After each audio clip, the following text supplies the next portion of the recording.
So I don't know about you guys, but I found that it was really hard to kind of encompass a speech about myself. Not that, not that I've never been anywhere, not that I've done anything, exciting or interesting, but I've always been somebody that would rather learn about somebody else than talk about myself. Um, I always thought it was um, selflessness, but at the same time, I was always selfish about my time and my energy. So I'm basically just gonna go off of that. I'm not really gonna talk about much else except for that. But I am gonna bring up where I'm from. I'm a California boy. Spent most of my schooling here in California. But during my summers, during my winters, I would spend that vacation time in different states, different cities, mostly in Northern California, where my brother lived, where he still lives. He's starting to be a vet, and the other half of the time was spent in Texas, where my sister is. She's making her own life out there. Other times in places like Tennessee, Indiana, just where else? Later on, we started instead of flying out to those states, we would drive. So we would spend like a day or two in places like Nevada, Arizona, New Mexico, Kansas, Oklahoma. Let's see, Utah, Colorado. So I've been to a few different places. Not for much time, but I've been there. But that was always when I was younger. So basically, any time before I was in high school, that's when friends start to get cars. That's when you start doing things on your own. So that was before. After I started getting a little more freedom, I spent most of my time at the beach. I noticed that the beach was where I felt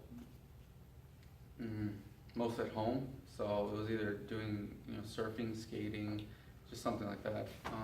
But as I started getting more into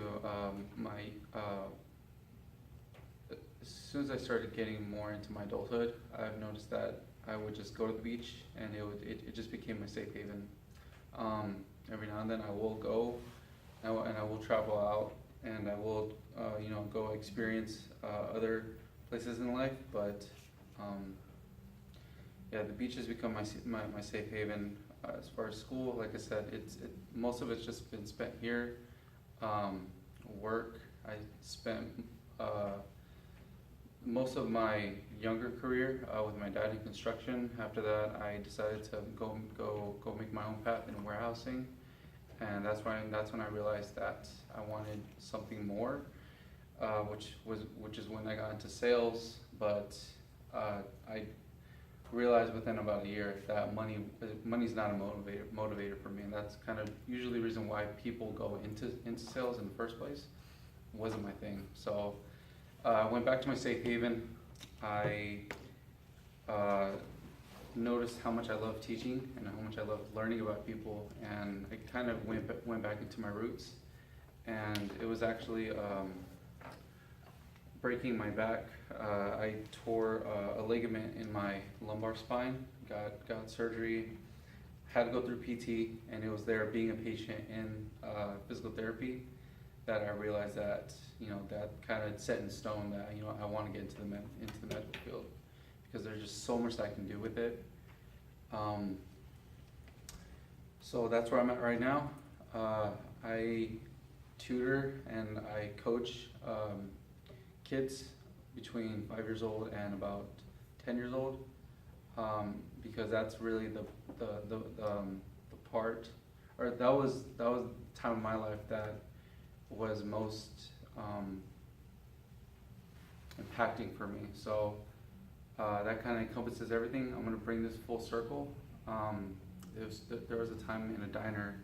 I was about 11 years old. So I was really I was a rebellious kid, because I always had to go with my parents. I always had to do what they wanted to do, go where they wanted to go, and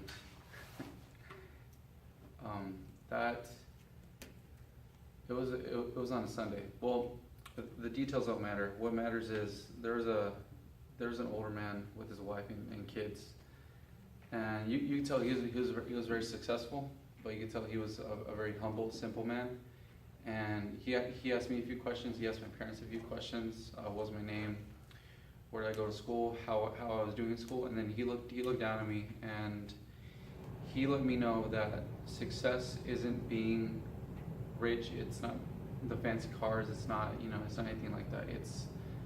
It's success to him was being able to do whatever he wanted to do in life, and later in his years, not regret anything, or not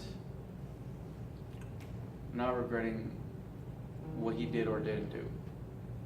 So that to him was success. So that stuck with me, a decade later. So I hope that I can